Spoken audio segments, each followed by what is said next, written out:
Hello and welcome back. In this video, before we look at conjugate gradients, let's first look at what are conjugate directions. By definition, it is x transpose dotted with A dotted with Y is equal to 0. What this tells us is that x and y are conjugate, so x and y they are conjugate with respect to A. And so the question then is x orthogonal to y or is it orthogonal to ay together? And to see that, what we can write is x transpose ay is equal to x transpose ay this way. And now if we look at it, x transpose ay is equal to 0. So this is just a normal dot product between x and ay, and so x is orthogonal to ay, and geometrically what conjugacy means is x is perpendicular or orthogonal to the dot product of ay, and it is not that x is orthogonal to y. And why does this appear? Why is it important? If you remember, back when we're talking about Taylor series, f of x is equal to 1 half x transpose A x plus B transpose x plus C. And here we know that A is our Hessian matrix that describes the curvature of a surface. And so the geometry of the problem is determined by this A matrix that we have, and not ordinary Euclidean geometry. So instead of a normal product, a normal inner product of x transpose y, we use A inner product. So we use this, which is nothing but x transpose ay. And thus conjugate vectors are simply orthogonal under the A inner product, as we see here. Now let's talk about conjugate gradient. Conjugate gradient. So our objective always has been to minimize the quadratic function f of x, which is equal to 1 half x transpose A x plus D transpose x plus C. And this is basically a bowl shape. And somewhere inside this bowl, right here, we have the minimum, and our goal is to find what that lowest point is. And previously, we have seen that Newton's method is perfect, but it is expensive. So what Newton's method does is it finds the minimum very fast because it uses Hessian matrix, where we have Hessian matrix, which is double derivative of f of x, which is equal to a, and the Newton update rule says x k plus 1, which is a new position where you are standing on the hill, is equal to the old position minus inverse of the Hessian times the dotted with the gradient, where gradient gk is itself gradient of f of x. So we are just writing this in this gk form rather than using that inverted triangle. So Newton jumps directly towards the minimum, and thus it reaches the minimum in one step, and that's what we call as quadratic termination. But the problem here is that if we have n parameters, then the gradient size is n, and the Hessian size Hessian size is n by n. So imagine if the neural network has 10,000 weights, what that would mean is that we would have gradients is equal to 10,000 numbers, and then we have Hessian, which would be 100 100,000 numbers. And this becomes, what this does is it makes the computing very expensive. And so Newton's method, although accurate, it's not practical. And other option that we have looked at was gradient descent. So this was what we said, this was for Newton.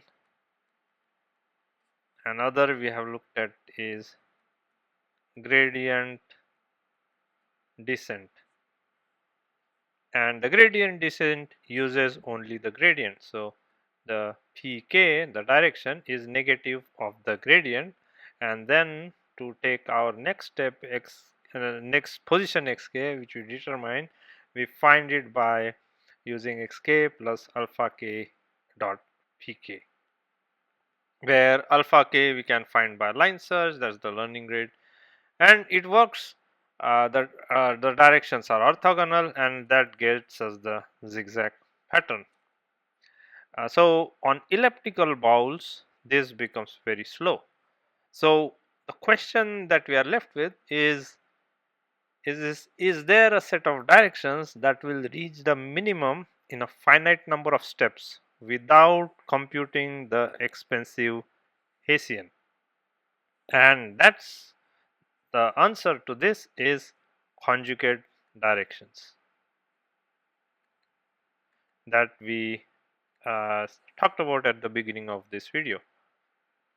So a set of vectors p1, p2, p dash dash dash pn, they are conjugate if pk transpose a pj is equal to 0, where k is not equal to j, meaning they are orthogonal with respect to the curvature of the bowl that is defined by this Hessian matrix A that we have. So for intuition, imagine the bowl has elliptical contours, and the best direction to move are the principal axes of the ellipse. So those directions are the eigenvectors of A that satisfy zk transpose A zj is equal to 0. So eigenvectors are conjugate directions. So if we move along these conjugate directions, we can reach the minimum at most n steps, and that is quadratic termination that we found earlier using Newton method, but here we can get the quadratic termination without using the Hessian. So without Hessian. So the question again is, we don't know the eigenvectors, and so to get the eigenvectors we would need the Hessian matrix, and so that sort of defeats the purpose that we started out with.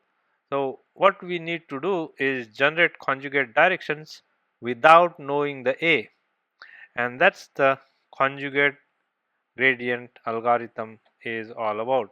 So let's look at the gradient that we have. So if we have gradient g is equal to this inverted triangle gradient f of x, that is equal to ax plus d. Probably know this by now. If you do not already know, I would suggest checking out the previous videos in the series. And the Hessian, so this is our gradient, and then the Hessian is this square of that double derivative x is equal to a. And so the gradient change, we can write it as delta gk plus 1, sorry, gk is equal to gk plus 1 minus gk. So that's the difference. And so if we substitute the gradient formula, which is G is equal to Ax plus D, then what we get is, we put that in there, we get G k plus 1 is equal to A x k plus 1 plus D. G k is equal to A x k plus D.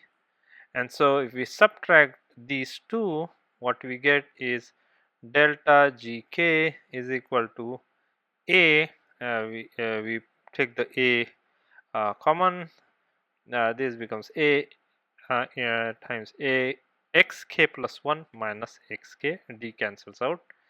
And so here if we define delta xk as xk plus 1 minus xk, so this is what we are saying, then we can write this equation as delta gk is equal to A delta xk, and this is an important equation. What we can now say is that if we move along, so if we move along direction pk, then xk plus 1 would be equal to xk plus alpha k pk. Apologize for my handwriting. Delta xk then becomes equal to alpha k pk, and we now substitute the values. So delta gk is equal to A times alpha k pk. And so the original condition that we have, which is let's write up here. So I'm going to bring this up here. Pk transpose A Pj is equal to is equal to 0. We can say alpha k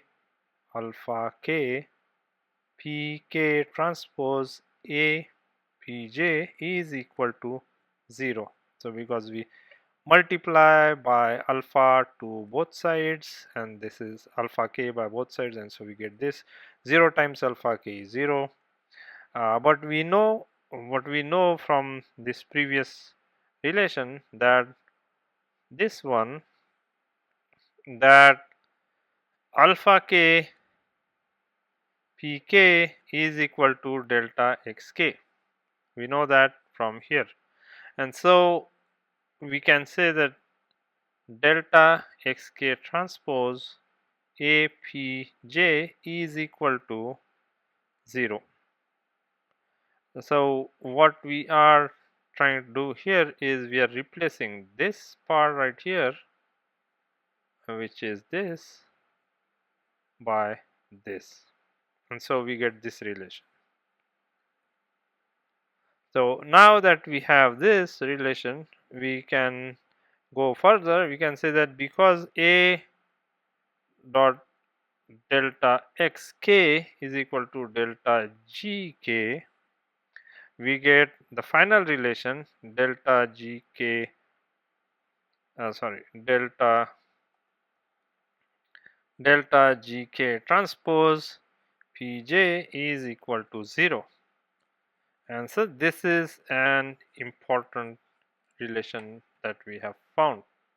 So as you can see here, in this particular relation, we no longer need the Hessian A. So instead of checking for pk transpose A pj, instead of doing this, we check this. And so conjugate directions can be built using gradients only, as we see here. And so if we, let's say, keep that thought in mind. Now let's say if we start with the steepest descent, so we start with the steepest descent, we say that p0 is equal to minus g0, Then because the gradient tells us the direction of steepest increase, and that's why we have negative here to get us the negative gradient, which is the steepest decrease. Now to construct new directions, what we want to do is in uh, so what we want is each new direction that we find to remain conjugate, and for that what we say is pk is equal to minus gk plus beta transpose, this is something new, beta transpose pk minus 1. That's the equation we have. Now what this means is that the new direction is a combination of a new gradient and the previous direction. So this adjustment makes the directions conjugate instead of orthogonal. And you're probably wondering where we get the beta from, the value for beta.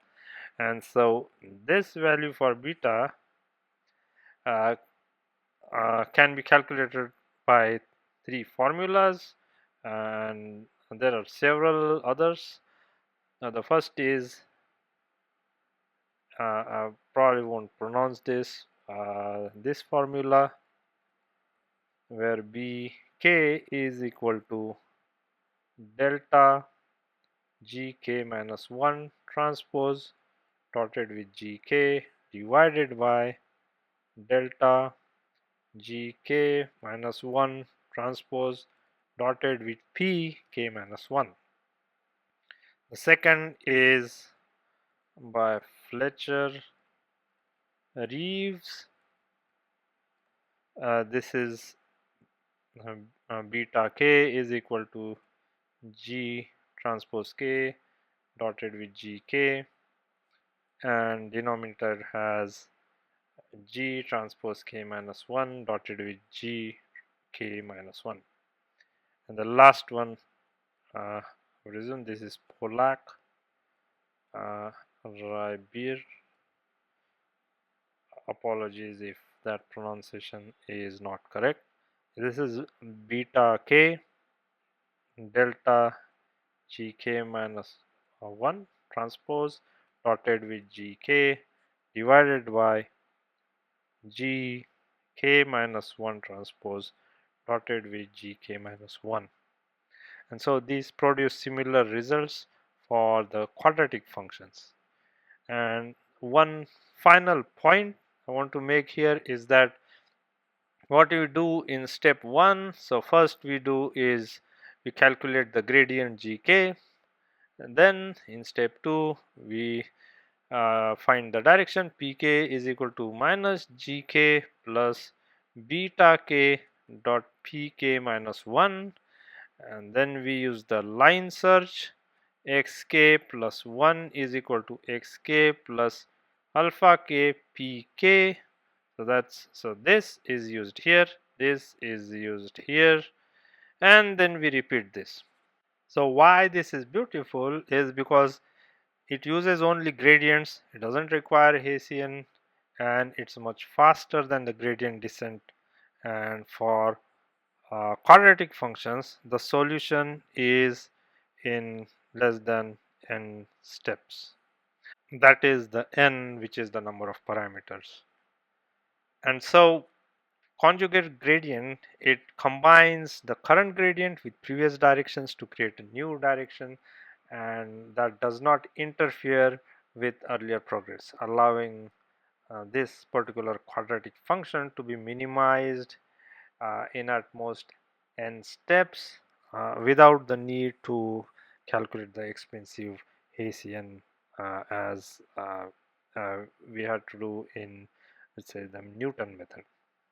So that was it for this video. If you have any questions, comments or suggestions, please do let me know in the comment section below.